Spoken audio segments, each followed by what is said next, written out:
negotiation opponent. Instead, we'll use the word ethics similarly to how utilitarian philosophers use the term, to achieve the greatest good by creating as much value as possible for all sentient beings in the world. By creating more value, you will be better and do better. Our goal will be to identify concrete steps to access our capacity to create more value and reach what I'll refer to as our maximum sustainable level of goodness. That is, the goal won't be to push you toward perfection, but to encourage you on the path of goodness at a level that you can sustain and enjoy for the rest of your life. What lies ahead?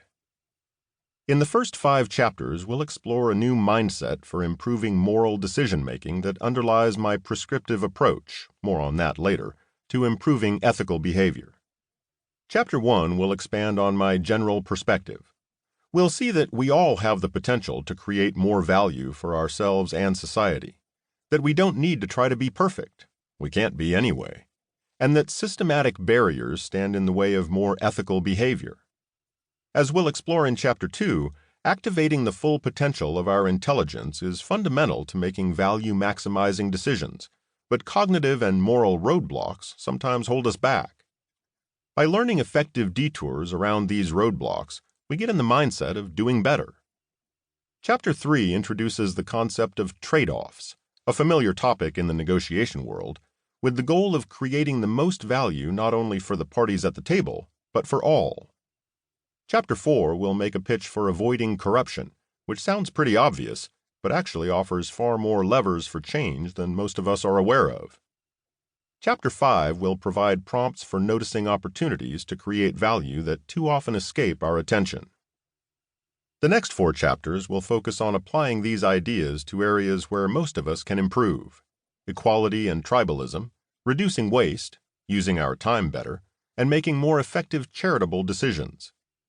The final section of the book will offer additional guidance on how to leverage your potential by influencing others to make decisions for the greater good.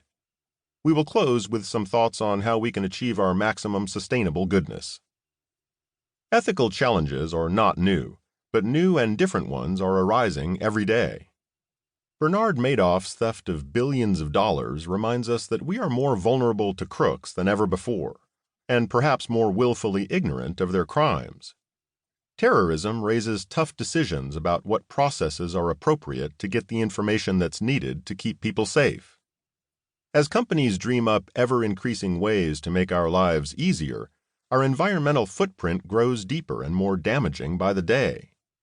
In the United States, citizens are challenged on how to act when national leadership no longer shows a preference for truth. In many countries, finding collective value has disappeared as a national goal.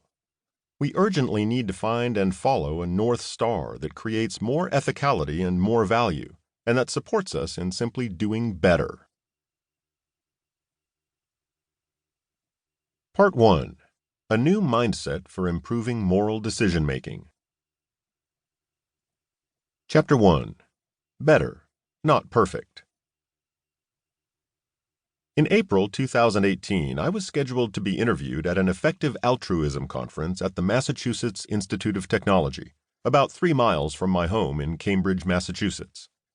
Unable to attend the whole conference, I arrived about an hour before my interview.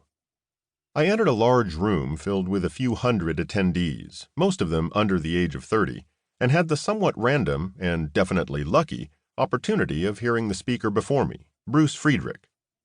I had not met Bruce before, but his talk rocked my world, personally and academically. A lawyer and the CEO of the Good Food Institute, GFI.org, Bruce introduced me to a new way of thinking about reducing animal suffering.